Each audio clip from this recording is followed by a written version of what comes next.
In a time before Europe rose and Rome ruled, there was a city, a kingdom, whose walls kissed the sky, whose wisdom shaped trade routes, technologies, and thought itself.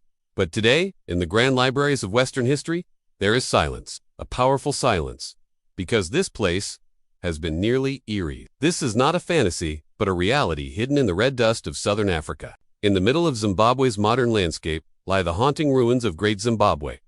Once the beating heart of an empire so advanced, it stunned even Arab and European chroniclers. Towering stone structures built without mortars, gold so pure it crossed seas, trade networks that stretched from the African interior to the coasts of China and Persia. Yet, you won't find chapters about this civilization in school textbooks. Why? Imagine standing in a land where the wind whispers forgotten names, where beneath every step lies a secret. Its legacy isn't built on myths. Archaeologists, using carbon dating and advanced surveys, have confirmed that over 20,000 people once lived within the city's walls. For perspective, at the height of its power, Great Zimbabwe covered over 720 hectares.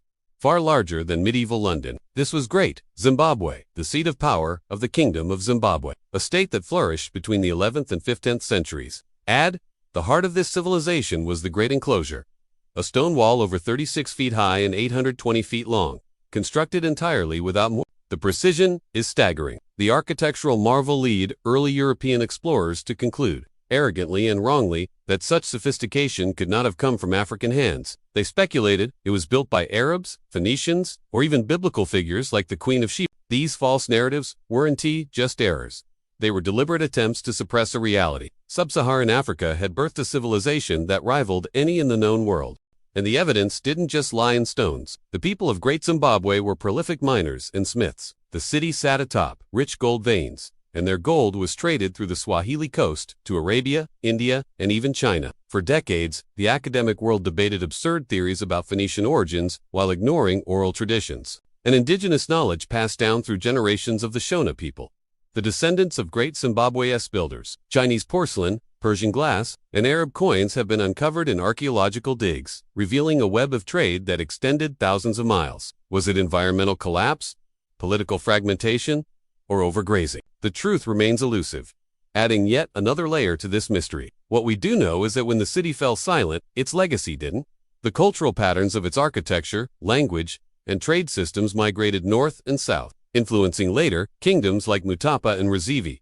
If the world acknowledged that sub-Saharan Africa was once home to a literate, architecturally advanced, and economically globalized empire, how could the colonial justification of civilizing missions hold weight? Erasure wasn't accidental, it was strategic. This level of economic integration, centuries before the age of European exploration, challenges everything we've been taught about who led global commerce. Yet for centuries, this truth was buried, both literally and academically. When European colonial powers arrived in Africa in the 19th century, they found the ruins of Great Zimbabwe and were both fascinated and disturbed. British imperial agents, particularly those under Cecil Rhodes, funded expeditions with the sole purpose of proving the city was built by because accepting that black Africans had constructed such grandeur shattered the racist foundation of colonial ideology, that Africans were primitive, uncivilized, and in need of Western guidance.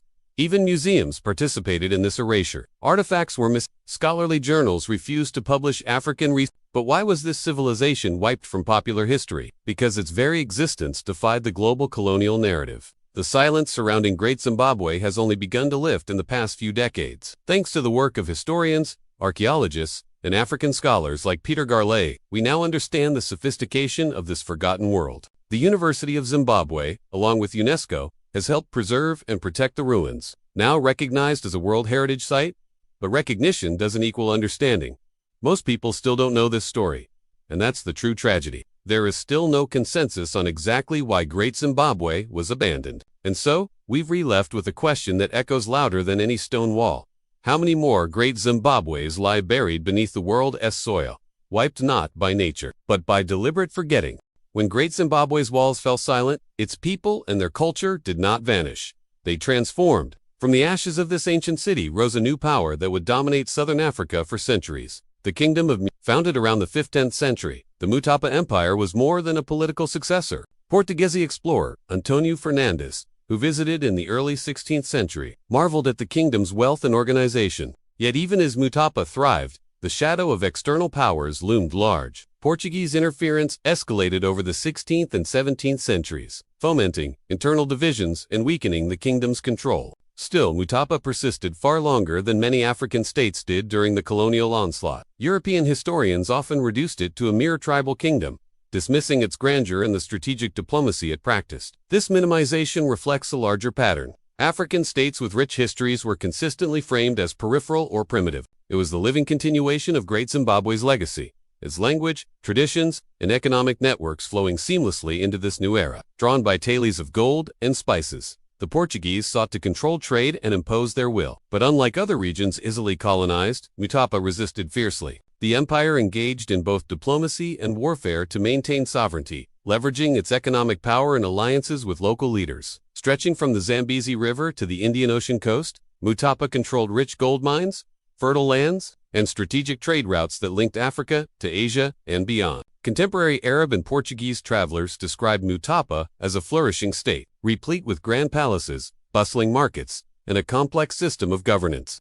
The arrival of the Portuguese on Africa's east coast heralded a new chapter. It challenges the narrative of passive African submission and highlights a sophisticated political entity, capable of both adaptation and resistance. Yet, despite its resilience, Mutapa's fate was intertwined with the growing ambitions of European imperialism. More than a historical footnote, Mutapa's story exposes the complex interplay between indigenous agency and European colonial designs. But like its predecessor, Mutapa's history was marginalized. Today, the ruins of Mutapa's capital cities, scattered across Zimbabwe and Mozambique, remain largely unexcavated and under-researched. The stories of its kings, merchants, and artisans wait in oral histories and fragmented archives, yearning for wider recognition. As we reflect on Mutapa's endurance, we begin to see a larger pattern of resilience in African history, one where civilizations rose, fell, and transformed but were too often erased from dominant historical narratives. What caused this grand empire to eventually fall? And what echoes does it leave behind in modern Africa? Stay tuned, because the story only deepens. No empire, no matter how grand, stands eternal. The Kingdom of Mutapa, a formidable successor to Great Zimbabwe, faced a slow unraveling, a complex dance of political betrayal, environmental strain, and foreign conquest that would shatter its once imposing reign. The Portuguese, emerging from the seas with their ships and guns, were more than explorers. They were conquerors, hungry for control of the lucrative gold trade that fueled Mutapa's power. From their fortified outposts along the coast, Portuguese soldiers and missionaries sought to impose influence, undermining Mutapa's sovereignty through a calculated mix of diplomacy, intimidation, and war. Power struggles among the royal family and local chieftains fractured the political fabric. Political fragmentation spread like wildfire, eroding the centralized governance that had been Mutapa's backbone. Some leaders, lured by Portuguese promises of wealth and favor, betrayed their own people, becoming pawns in a foreign game. Others mounted fierce resistance, but without unity, their efforts were piecemeal and ultimately insufficient. Inside Mutapa, the kingdom was already straining under the weight of its own internal divisions. This era of betrayal and shifting alliances created a fractured realm, where no single ruler could command the loyalty of all.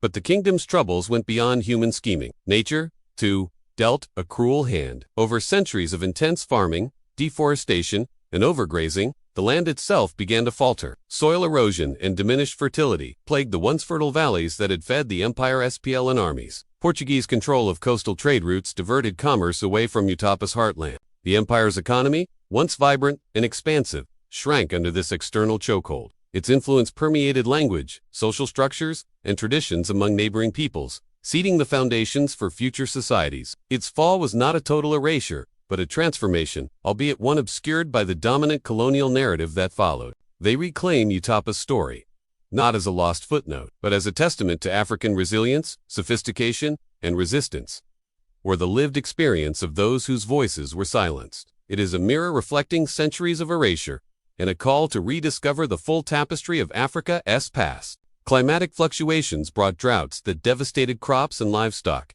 creating famine and social unrest. By the 18th century, it had fractured into smaller, competing polities, each trying to survive amid the rising tide of European colonial ambitions sweeping across Africa. These environmental pressures weren't isolated events. They interacted with political instability, amplifying the kingdom's vulnerabilities. A decline in agricultural productivity meant less food for the population, fewer resources to support armies, and diminished tribute from vassal states. At the same time, the golden veins that had once lined the kingdom's coffers began to dry up. Faced with these mounting crises, the Kingdom of Mutapa slowly disintegrated. Yet, even in decline, Mutapa's cultural echoes resonated. For centuries, European historians dismissed Mutapa as a tribal chiefdom, minimizing its achievements and complexity. This erasure served to justify colonial exploitation by painting African societies as primitive and disorganized, unworthy of sovereignty or respect. But history is not static. Today, a growing wave of scholars, archaeologists, and African descendants are digging beneath the colonial myths. This reclamation challenges us to rethink what history truly is.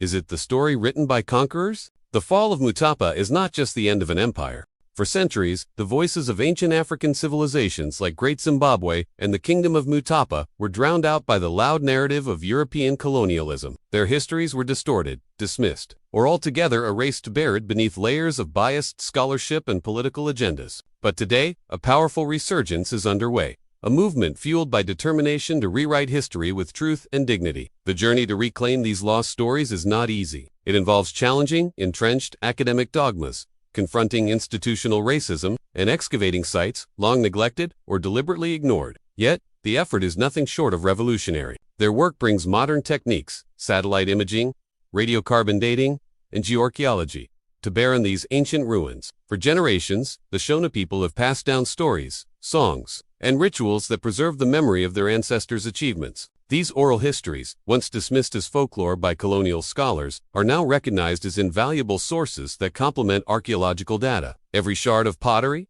every fragment of stone, every trace of gold dust becomes a piece in a larger puzzle that reveals a civilization vibrant, complex, and interconnected with the world. African archaeologists such as Innocent Pickery have been at the forefront, leading new excavations at Great Zimbabwe. Beyond the scientific breakthroughs, the reclamation movement embraces indigenous oral traditions. Institutions and governments have begun to acknowledge these truths too. The ruins of Great Zimbabwe have been declared a UNESCO World Heritage Site, drawing global attention to Africa's rich past. Museums are reevaluating collections, repatriating artifacts, and presenting narratives that honor indigenous perspectives. As scholars decode the trade routes linking Mutapa to Asia and the Middle East, it becomes clear that Africa was an active participant in early globalization, connected to empires and cultures far beyond its borders. This challenges Eurocentric world history, demanding a more inclusive understanding of human civilization. The political significance of reclaiming history is profound. For post-colonial African nations, these ancient civilizations are not just relics of the past, but symbols of identity, pride, and sovereignty. They challenge the damaging stereotypes that have long undermined African self-perception and global standing.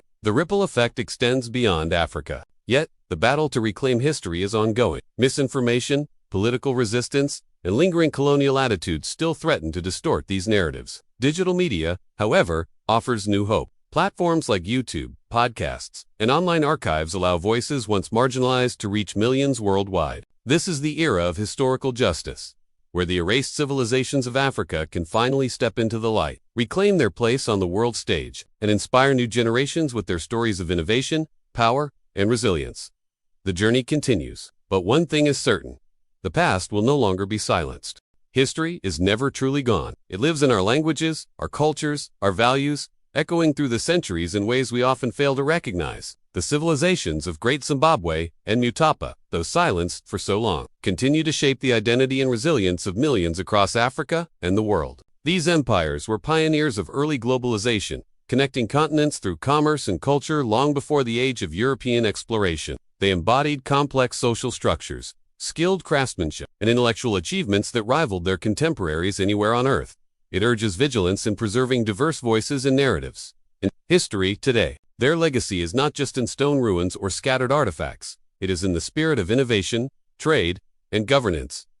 Understanding and embracing this history is a profound act of empowerment. For many African nations, indeed, reclaiming these stories helps restore a sense of pride that colonial narratives sought to crush. They encourage us to look deeper, to question dominant perspectives, and to honor the rich complexity of human civilization in all its forms. It challenges damaging myths of inferiority and sparks a renaissance of cultural confidence. But the lessons go beyond identity. This forgotten history reminds us of the dangers of erasure, how political agendas and prejudice can rewrite entire civilizations out of collective memory. If centuries ago, wealth and power could be erased by prejudice, what lessons can we draw for today's struggles against inequality, cultural suppression, and historical distortion. In a globalized world facing cultural homogenization and historical amnesia, the stories of Great Zimbabwe and Mutapa are beacons. They also inspire us to confront modern injustice. It is a call to remember, to reclaim, and to recognize that history belongs to all of us. The ruins whisper their secrets still,